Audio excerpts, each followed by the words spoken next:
ফিরে এলাম বিরতির পর। নজর রাখবো পরবর্তী সংবাদে। বেশ কিছু মাস ধরে কিন্তু বাংলাদেশ রয়েছে শিরোনামে, এবং এই মুহূর্তে দেখা যাচ্ছে বাংলাদেশে ইউনূস সরকারের স্বৈরাচারী মনোভাব। 68টি সরকারি কলেজের নাম পরিবর্তনের সিদ্ধান্ত ঘোষণা, ইতিহাসকে বিকৃত করবার প্রচেষ্টা ইউনূস সরকারের বলে অভিমত। এবং এই নিয়ে টেলিফোন লাইনে বিস্তারিত জানাবেন আমাদের প্রতিনিধি বিপ্লব চন্দ্র। কি রয়েছে আপডেট? দেখো অমালিকা, যে জিনিসটা তুমি বললে যে শিরোনামে যে বাংলাদেশের অস্থির পরিস্থিতি, এবং এই অস্থির পরিস্থিতি গত 5 আগস্ট 2024 সাল থেকে, অর্থাৎ হাসিনা সরকারের যখন পরিবর্তন হয় এবং হাসিনা যখন বাংলাদেশ থেকে বিতাড়িত হয় এবং ইউনূস সরকারের নেতৃত্বে যখন প্রতিষ্ঠিত হয় বাংলাদেশের সরকার, এরপর থেকে কিন্তু একের পর এক স্বৈরাচারী মনোভাব নিতে শুরু করেছে ইউনূস সরকার। এবং এই সরকারের স্বৈরাচারী মনোভাব এতটাই, দেশের সম্পত্তি বা ইতিহাসকে সবচেয়ে যদি বলা যায় যে সেক্ষেত্রে বাংলাদেশের বর্তমান ইউনূস সরকার ইতিহাসকে বিকৃত করবার চেষ্টা চালাচ্ছে।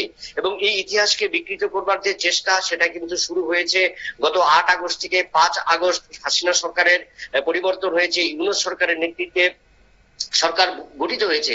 সেখানে বাংলাদেশের মানুষ মনে করেছিল যে বাংলাদেশ নতুন ভাবে সেজে উঠবে, কিন্তু সেই জায়গায় আমরা দেখলাম কিন্তু বাংলাদেশের অবস্থা আরো করুণ। এবং যে স্বৈরাচারী মনোভাব ইউনূস সরকারের, একের পর এক সরকারি সিদ্ধান্ত, এবং সেইভাবে এই স্বৈরাচারী সিদ্ধান্তের কারণে দেশের সম্পত্তি যেরকম ভাবে নষ্ট হয়েছে, অর্থনৈতিক ক্ষেত্রেও কিন্তু বাংলাদেশ বিপর্যস্ত হয়েছে। একের পর এক দিক থেকে কিন্তু রাষ্ট্রসংঘের দিক থেকেও কিন্তু বাংলাদেশ চাপে রয়েছে। এই পরিস্থিতিতে বাংলাদেশে আবার কিন্তু নতুন ভাবে উস্কে দিল ইউনূস সরকার, যে সেখানে বলা হয়েছে যে হাসিনা সরকারের সময়কালীন সময়ের যে সমস্ত 68টি বিশ্ববিদ্যালয় ছিল বা বিদ্যালয় ছিল, সেগুলোর নাম পরিবর্তন করতে হবে। কেন পরিবর্তন করতে হবে? এবং সেখানে কিন্তু বুদ্ধিজীবী মহলের প্রত্যেকেরই প্রশ্ন যে সেখানে ইতিহাসকে বিকৃত করবার চেষ্টা, এবং একজন নোবেলজয়ী যে উপদেষ্টা, যার নেতৃত্বে বাংলাদেশের সরকার প্রতিষ্ঠিত হয়েছে বা গঠিত হয়েছে, দেশের কোটি কোটি জনবাসী বা বাংলাদেশবাসী যেটা প্রত্যাশা করেছিল, সেখানে কিন্তু তার স্বৈরাচারী মনোভাব একে একে প্রকাশিত। এবং সেখানে 68টি কলেজ এবং বন্ধ করবার নতুন নামকরণের সিদ্ধান্ত, তাতে বলা যায় যে পুরোপুরি যে ইতিহাসকে বিকৃত করতে চাইছে সরকার। এবং শেখ হাসিনা এবং তার পরিবারের নামে যে 68টি সরকারি কলেজের নাম, সেই নাম পরিবর্তন করার নির্দেশিকা জারি হয়েছে। এবং সেই নির্দেশিকা জারির ফলে কিন্তু ইতিমধ্যে সাধারণ মানুষের মধ্যেও কিন্তু একাধিক অভিযোগ উঠতে শুরু করেছে। এবং বাংলাদেশের যে মন্ত্রণালয় এবং সেখানে মাধ্যমিক এবং উচ্চ মাধ্যমিক বিভাগের যে উপদেষ্টা সচিব রয়েছেন, সেখানে মাহবুব আল্লাহ, সেই মাহবুব আল্লাহ স্বাক্ষরিত এই যে নামা বা নির্দেশিকা, সেই নির্দেশিকা কিন্তু ইতিমধ্যেই ওই সমস্ত যে 68টি বিশ্ববিদ্যালয়ের নাম পরিবর্তন করা হবে সেগুলোতে পাঠিয়ে দেওয়া হয়েছে। এবং এই যে পাঠিয়ে দেওয়ার কারণে কিন্তু বাংলাদেশে আরো একবার নতুন ভাবে কিন্তু অস্থির পরিস্থিতির সৃষ্টি হয়েছে। যদিও ইতিমধ্যে নির্বাচন করবার জন্য বিভিন্ন দলগুলো ইউনূস সরকারের উপর চাপ তৈরি করেছে, এবং সেখানে বিএনপি সহ অন্যান্য সহযোগী দলগুলো কিন্তু একই মত। এবং এই জায়গায় যখন ইউনূস সরকার দাঁড়িয়ে রয়েছে, এবং সেখানে ইউনূস সরকারের এই সিদ্ধান্তকে কিন্তু অনেকভাবে কিন্তু মেনে নিতে পারছে না বাংলাদেশের জনগণ বা বাংলাদেশের মানুষ। এবং কেন সেই পথে হাঁটতে চাইছে? তাহলে কি সম্পূর্ণভাবে যে প্রাগ ঐতিহাসিক যুগের যে ইতিহাস ছিল বাংলাদেশ, তাকে কালিমালিপ্ত করতে চাইছে? এবং সেখানে কোন কোন বিশ্ববিদ্যালয়গুলো রয়েছে এবং সেই সমস্ত বিদ্যালয়গুলির কি নাম পরিবর্তন করা হবে সে বিষয়ে কিন্তু অবশ্য কোন স্পষ্ট পরিসংখ্যান বা তথ্য কিন্তু সরকার, ইউনূস সরকারের প্রতিনিধিরা বা তার আওতাধীন যারা রয়েছে তারা কিন্তু দিতে পারেনি। এবং বলা যায় যে বাংলাদেশের যে অর্থনৈতিক এবং বাংলাদেশের যে শিক্ষা ব্যবস্থা, তা কিন্তু আগামী দিনে আরো দুর্বল হবে।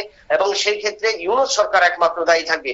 কারণ আচমকা যদি এই পরিবর্তন করে, সেই পরিবর্তনের ফলে কিন্তু বিশ্ববিদ্যালয়ের নাম পরিবর্তন করার ফলে সরকারি ক্ষেত্রে অনেক কিছুর পরিবর্তন করতে হবে। এবং সরকারি বিশ্ববিদ্যালয়গুলির যে নিয়ম নীতি রয়েছে সেগুলো পরিবর্তন করতে হবে। পাঠ্যপুস্তকে যে সমস্ত নিয়ম নীতি রয়েছে সেগুলো পরিবর্তন করতে হবে।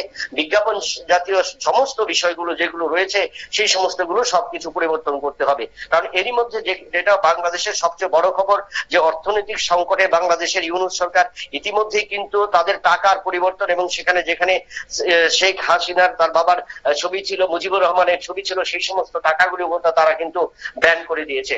অর্থাৎ বিদেশি মুদ্রার থেকে বা বিদেশ থেকে ঋণ নিয়ে কিন্তু ইতিমধ্যে বাংলাদেশ ক্রমশ চাপে। এই চাপের মধ্যে নতুন করে আবার যে 68টি বিশ্ববিদ্যালয়ের নাম পরিবর্তন করবার সিদ্ধান্ত নিল, তাতে বোঝা যায় যে বাংলাদেশের অর্থনৈতিক অবস্থা আগামী দিনে আরো করুন।